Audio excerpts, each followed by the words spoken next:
Happy Sunday, my friends. Thank you very much for tuning in here in my living room. And I am so glad that you could make it today. I have all kinds of things I want to talk to you about. Boy, we live in a crazy world, don't we? Holy cow. I mean, one of the things that I just heard, and which is just really but I've been warning about. I've been saying that these network companies, these Medicare network advantage plans, and not only the network, but all of these advantage plans. You know, much of Obamacare was pushed into these network company, hospital and managed care insurance companies, and it's backfiring major. It's really quite amazing what's happening. Apparently, when you go, and please be aware of that, okay? And again, if you want to call in and have a comment, please, I welcome that. I would like to have your comments, your questions. Ask me, and I will answer you as best as I can. Amnon, our producer, Amnon, say hello to the folks. Hello, folks. Yeah. And he will tell you of how to get in touch with me. Amnon, how do the people Oh, get in touch with me? oh, oh, oh. 919-518-9773 and computers 2K voice if you're on Skype. Terrific. And it's All right right. on I the hope to hear page. from you.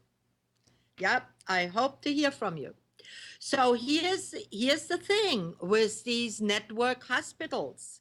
You know, so if you are in one of these, if you're not in in an insurance company that is not in a network, then you're fine.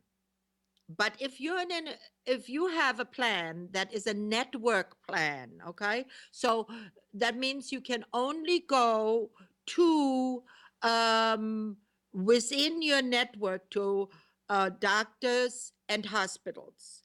Now, why they did this is because it is cheaper for the person that signs up.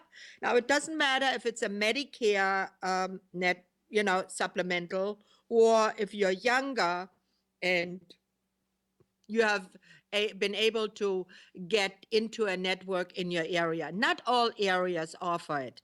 In my area here, they don't really offer much of networks, but many areas, they offer network plans. And here's what's been happening. Let's say you have an accident, or you break a leg, or you have automobile accident, or whatever. You go to the emergency room. Now, you may ask at the emergency room if that hospital is in the network. They have to tell you that. So the hospital says, yes, we are in the network. But now comes the clincher. The consulting surgeon that sets your leg may not be in the network. Now, is that crazy or what?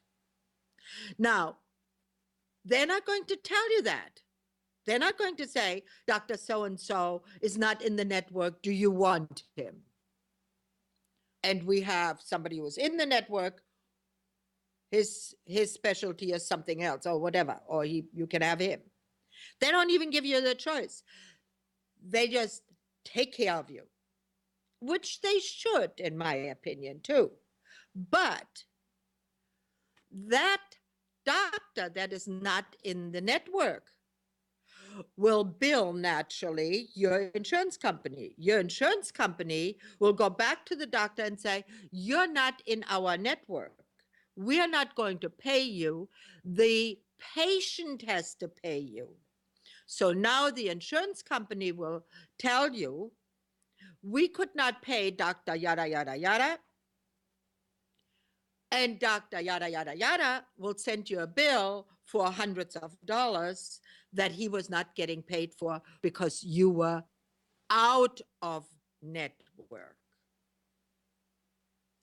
Now, is that somehow nutty or what? I mean, every day I wake up and I'm thinking, well, I think we've almost reached the height of craziness in this country.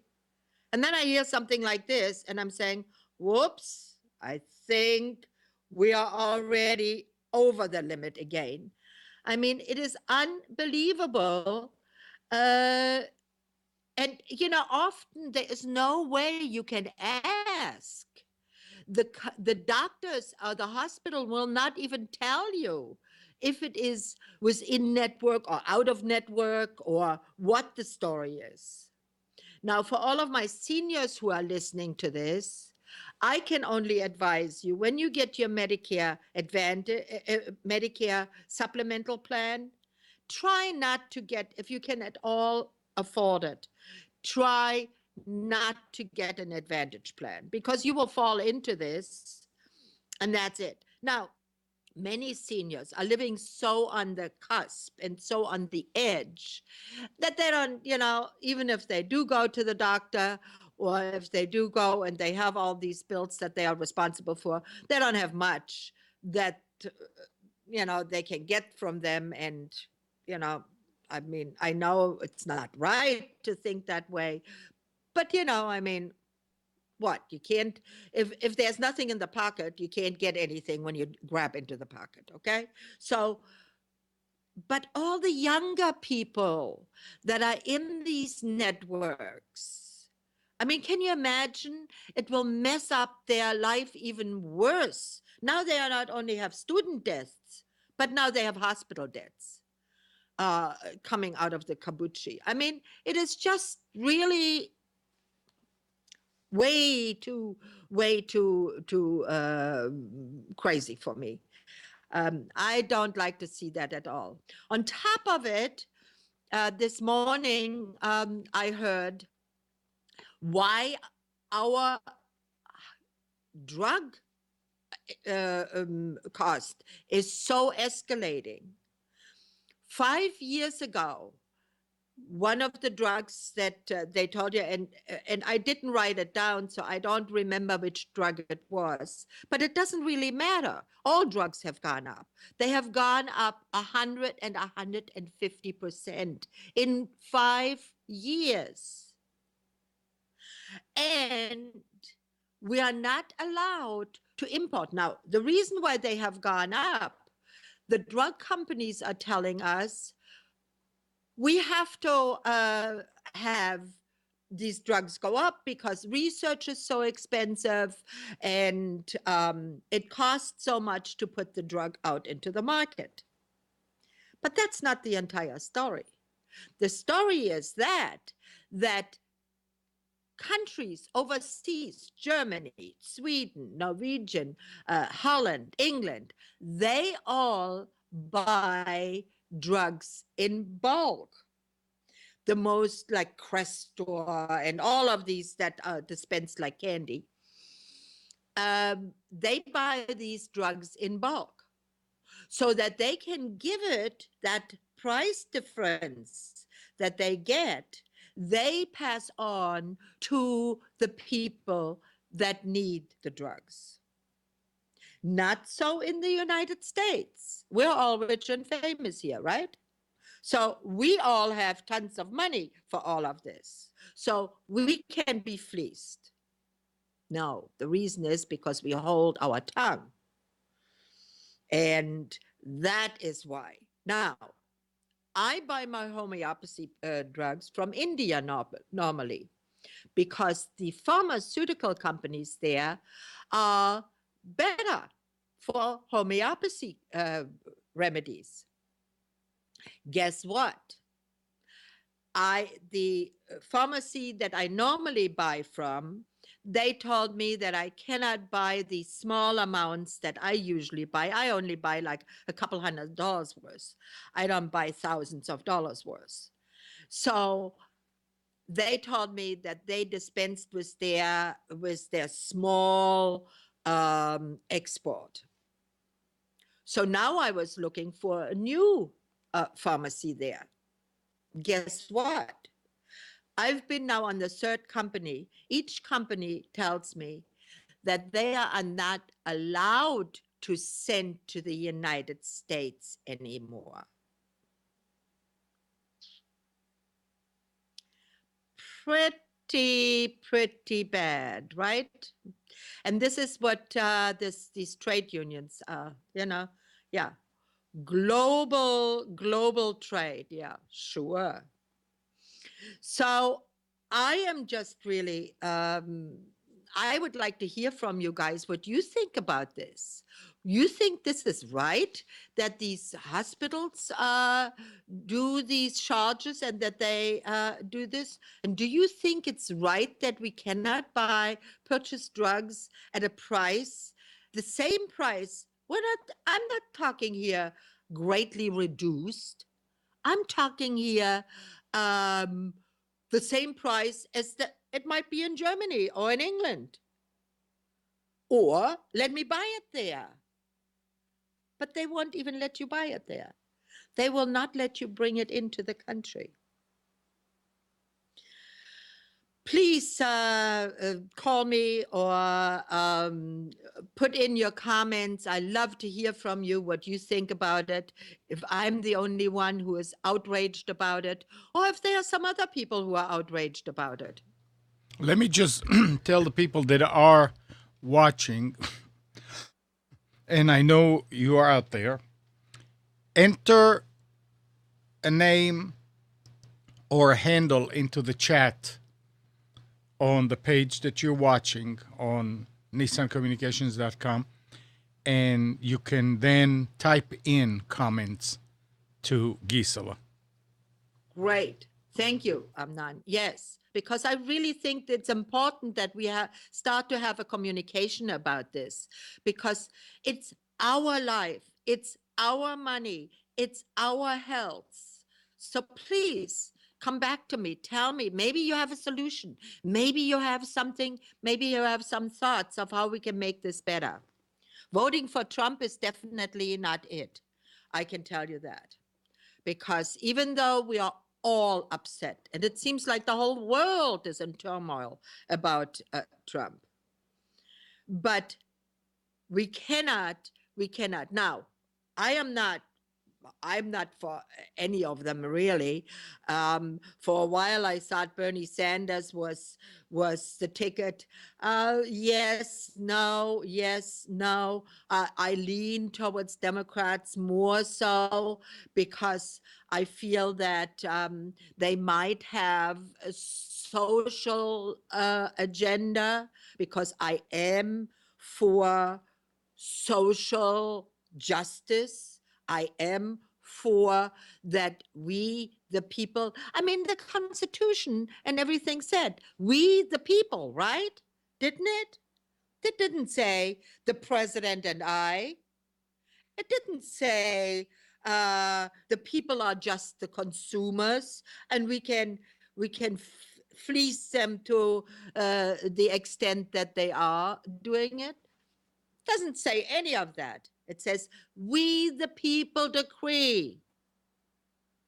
And we should decree. We should say. Now, as with all of these Trump rallies, as we see, there are very different opinions about that. And I appreciate that.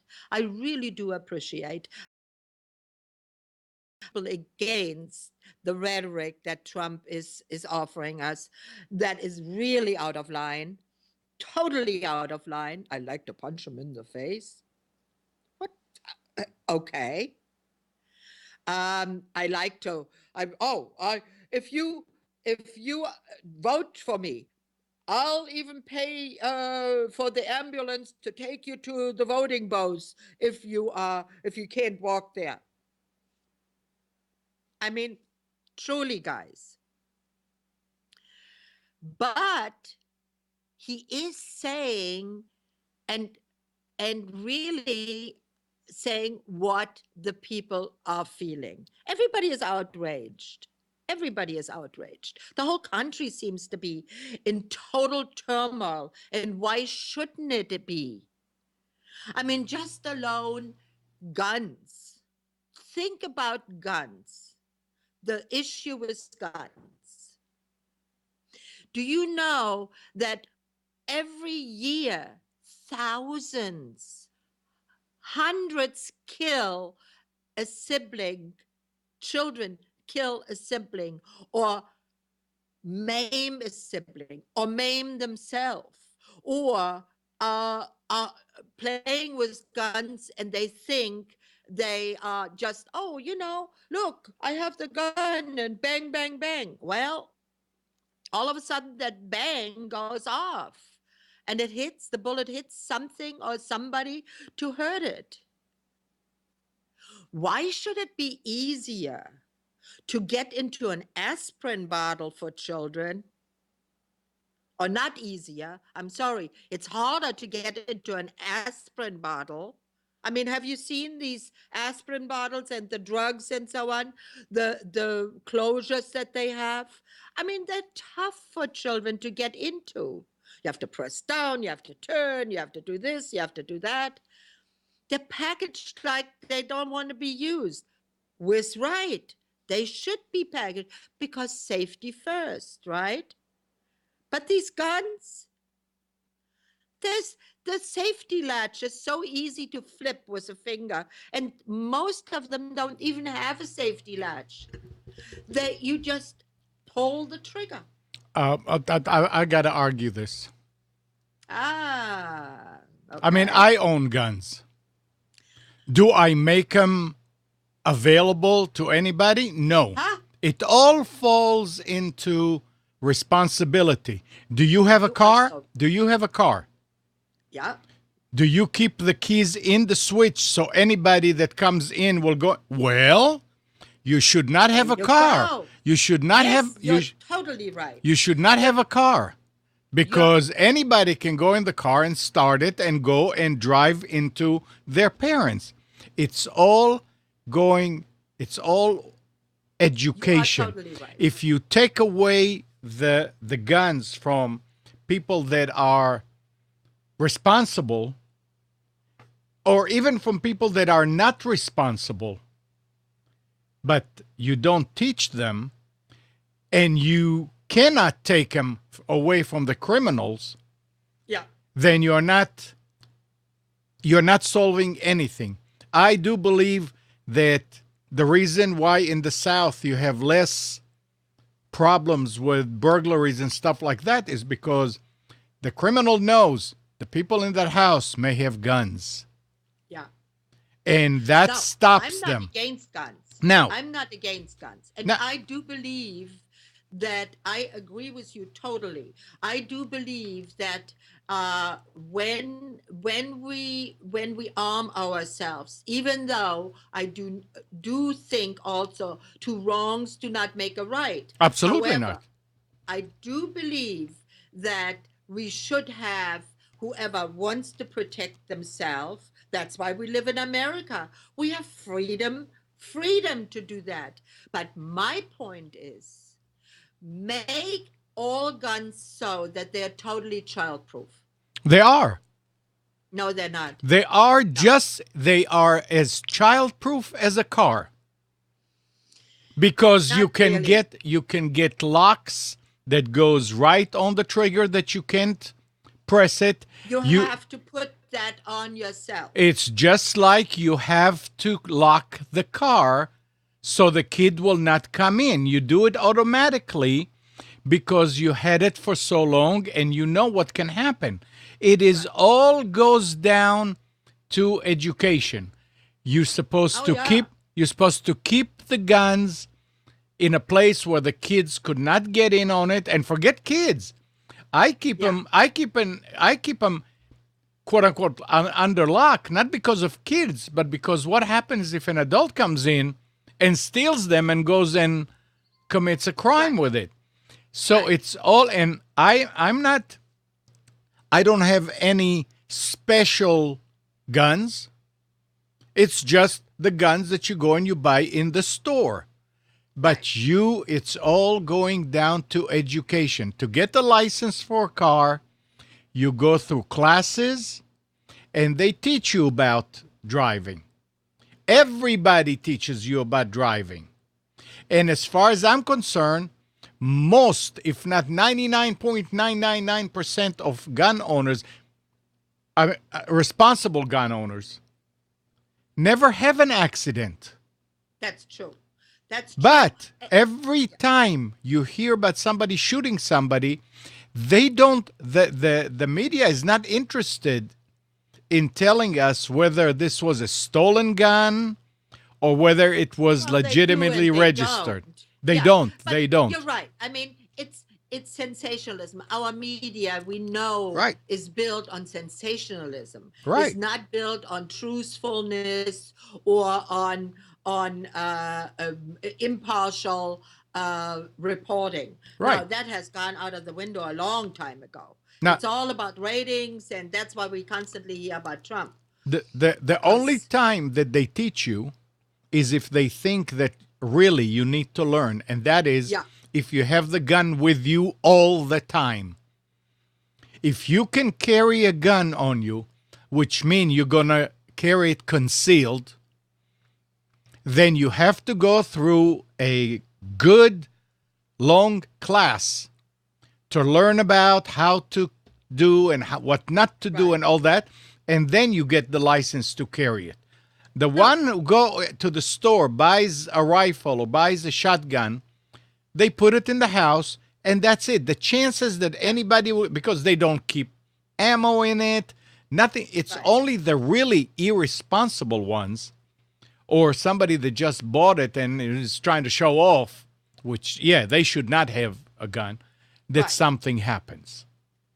Now, I'm not talking really about, and I do believe, I mean, I have a shotgun. I don't even know where the bullet for it is. It's one of those that has those bullets, those little tiny pellet things, those, Right. I don't even know where that thing is. I just know that the gun is somewhere in the closet, but I'm not against guns. I really am not. I am not at all against guns.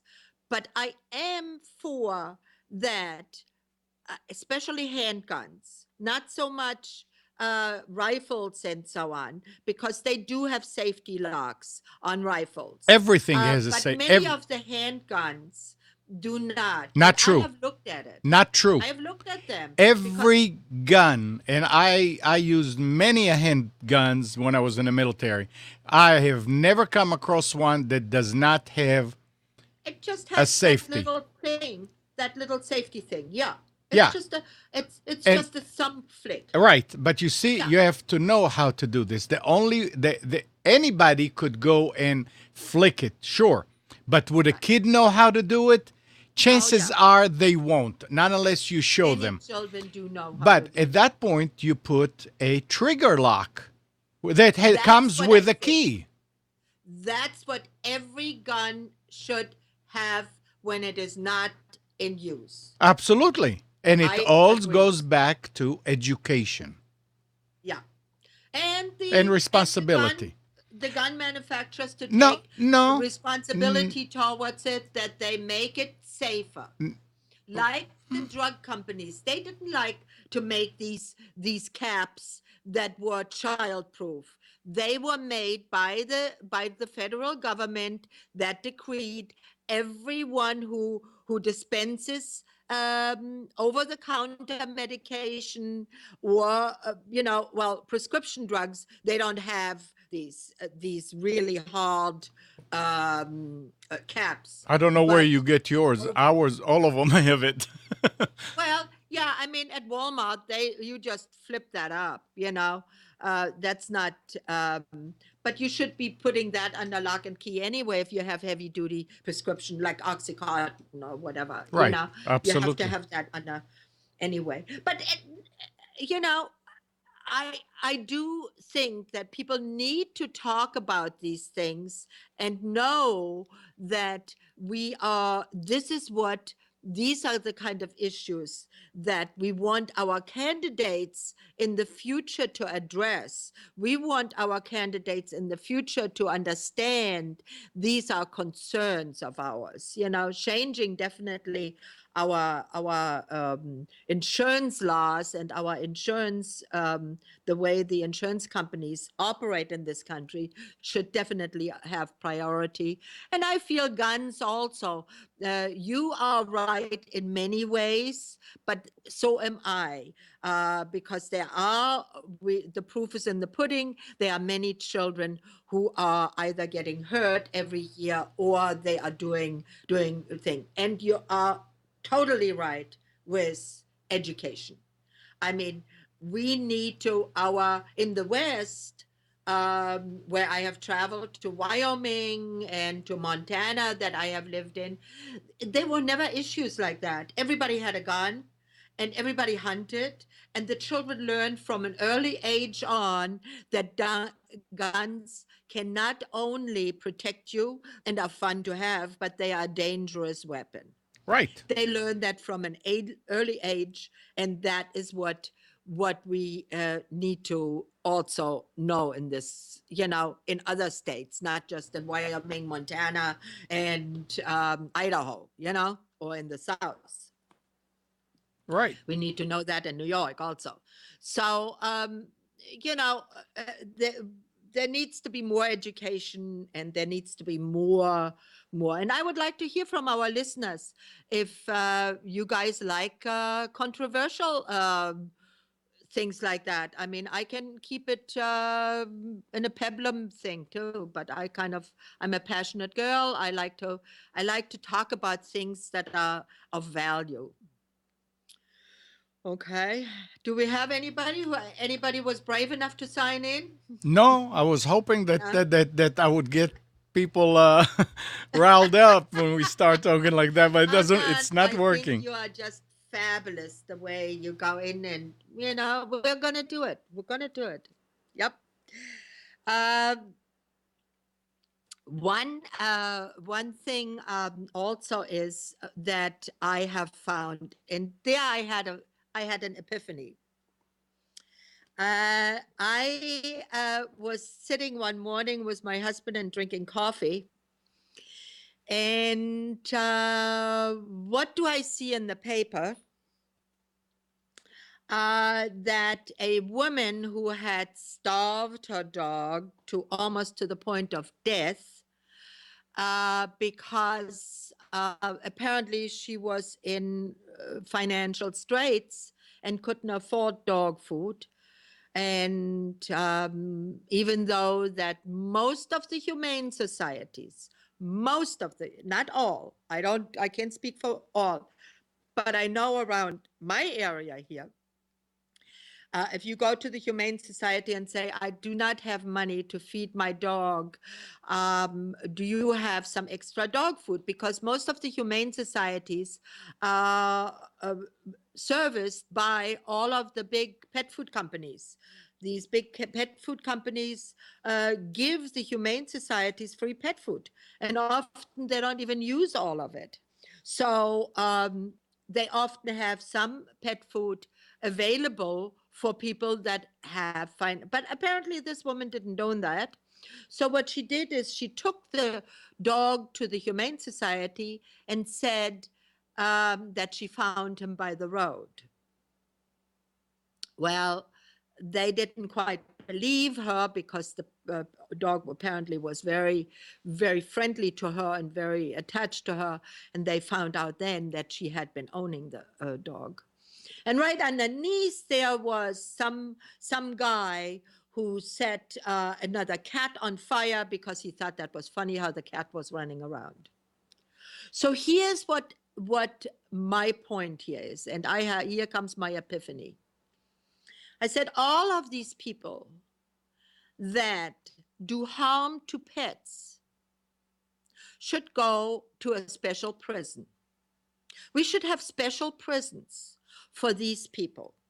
And they should go to these special prisons, and they should learn that an animal thinks. that an animal feels. They have to take care of animals there, naturally under supervision, so they can't hurt the animals.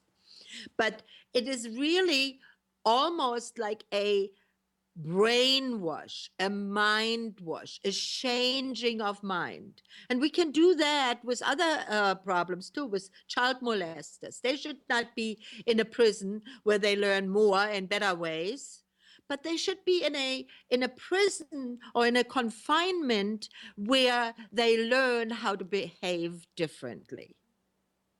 Because there is no point for our society in just housing these people.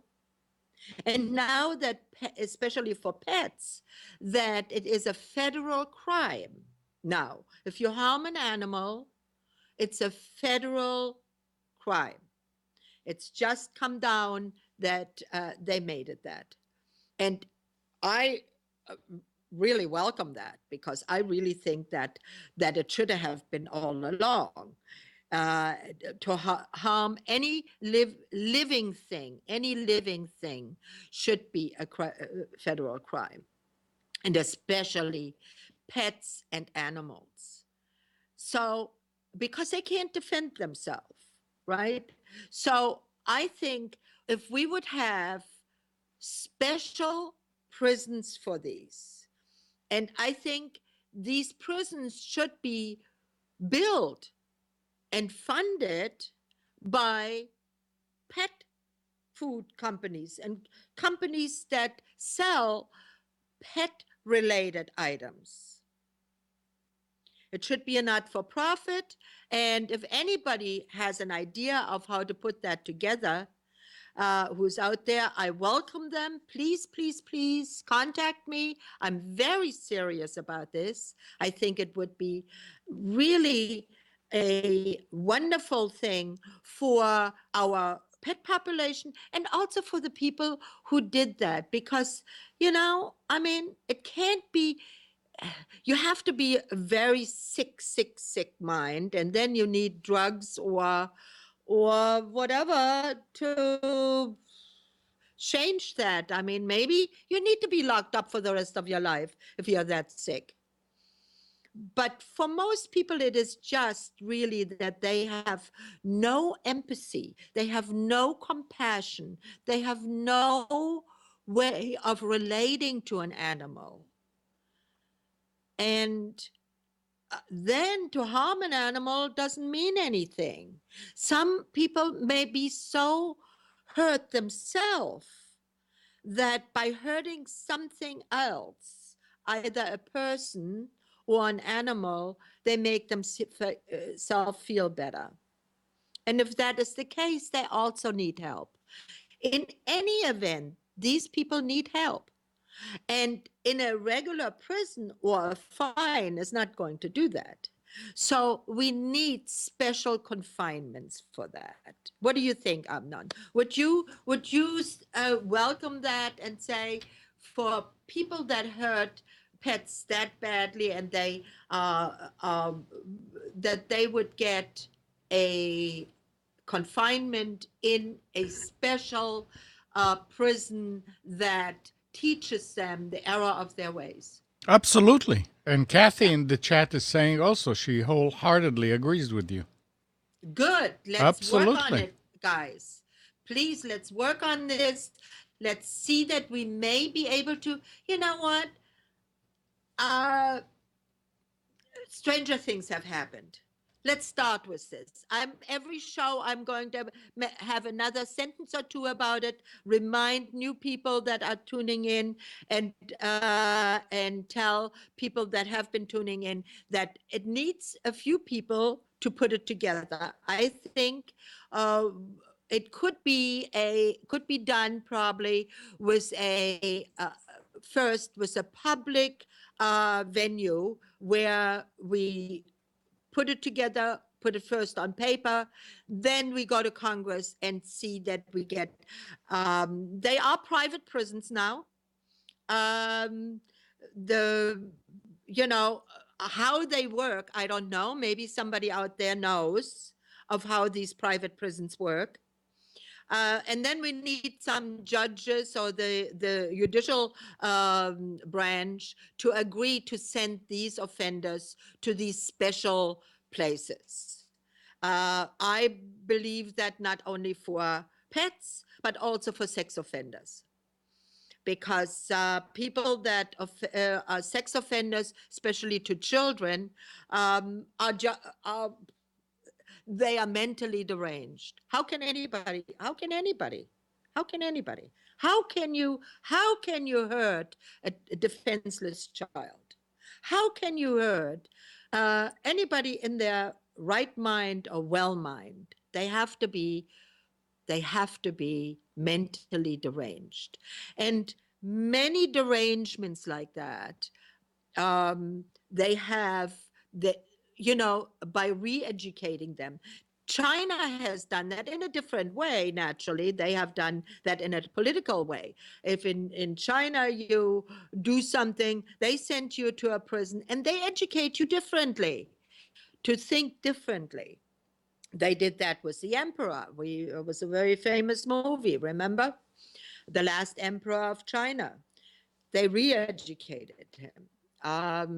It works. In Russia, they do it. Not that we want to compare ourselves with these countries, because we are very different and we have different ideologies. However, they have shown that it does work. Now, in Sweden and Norway, they are doing something similar with sex offenders. They are sending them to different prisons, to different facilities, to re-educate them. And it seems to work. So why not use that approach here? I think it would behoove us. It would be really a very good thing for us. So please, please, please give me your comments. Send me your ideas. I am very serious of putting something like that together. I'd be glad to spearhead it and find out more. I will keep you updated. And talking about pets, now that spring is in the air and it's coming fast, it's yesterday was here 60 degrees. It was wonderful. It was just wonderful. My husband and I, we took we have a camper van, and I packed it with a beautiful lunch, and we drove down to the river, and we had our dogs out, and we sat by the river, and we had a beautiful lunch and picnic, and it was just gorgeous. It was just really nice. Our first one of the year. So we enjoyed that very much. But spring and summer and also brings about bugs, and especially bees and wasps. They are starting to surge soon. They are some of the bugs that are first out, really. First are the moths and so on, but the bees and the wasp are right behind them. So another week or two, we're going to see a lot. Those bees and wasps are surging. And many of them are breeding in the ground, especially wasps. Not bees so much, but wasp. And when they come up, when you have your dog run through the grass, they may get stung. Now, do you know many dogs, if they get stung, they just, shake their head and sneeze or whatever, and they have it done with. But many pets now are allergic, and they are allergic against bee stings and especially wasp stings. And do you know what it looks like when your pet goes into anaphylactic shock? The pet will get very lethargic, start to get a very high fever, and you better have the pet immediately to the vet, because they need a shot against it. Now, I always have Apis APIS. APIS always should be on hand for you or your pet. You get stung by a bee, by a wasp, you immediately administer a dose of APIS. And if you are allergic, then you need to administer it every 15 minutes to get out of that shock mode. A good idea is also, if the pet or you do not respond immediately, then go to the doctor and get the shot. Because APIS does help, but it does take a little longer. And if you're highly allergic, and if the pet is highly allergic, then it still can be way too much harm to the pet. So I would suggest in everybody's household who has a pet, and even if you don't have a pet, have APIS for the spring and summer. APIS, any swelling that is high in heat and red. Now that swelling may be from not a bee or a wasp. That may be from these little spring shiggers, they call them here. They are these little tiny flies that come out and they sting also. And I remember my husband had one day, his eyes swelled up, I mean, really triple in size. And I thought, what happened to you? And he said, oh, I was out there. And I think he said, yeah, I feel that it is a little swollen. So I gave him a dose of APIS immediately. The swelling came down like within 10 minutes. So please have in your pharmacopoeia APIS. APIS 6C works the best. So APIS is APIS. APIS is APIS, and it is from the venom of the bee. It's made from the venom of the bee. So is 6C being, that's sold in health food stores, right? Yes, in health food stores and it's sold now most everywhere. What's the actual name of the medication? Do you know? APIS. That's it? Yeah. Okay. APIS. All and right. It's made from the APIS is the Latin name for bee. Okay. Okay. So APIS is what you need. All right. All right, my guys. This was it for the show today. I hope you all enjoyed it. And I hope you tune in next week again. And I hope to see you all next week. Or you see me. I don't see you, but you see me. Was a pleasure as always. Amnon, thank you so much for your comments today. Always a pleasure to debate things with you. Thank you. And bye-bye. Bye-bye. See you next week. Oh, next week is St. Patrick's Day. So even if you're not green, wear something green. So show solidarity. I do.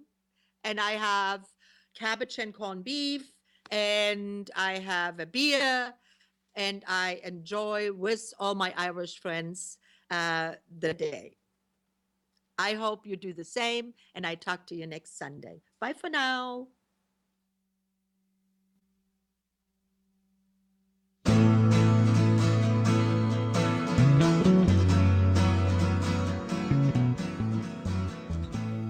You are tuned to the Nissan Communications Network.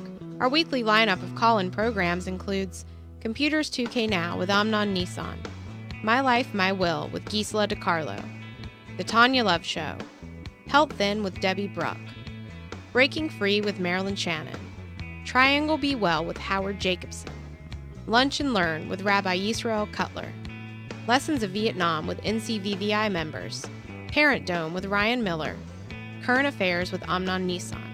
And if you tuned in too late, you can always watch each program in its entirety or download an MP3 audio file of it in the archives section on nissancommunications.com. Don't forget to subscribe to our YouTube channel, follow us on Twitter, and like us on Facebook. Sponsored by Atomos.com, makers of quality video recorders and converters, CarolinaApparel.com, and DeltaForce.net.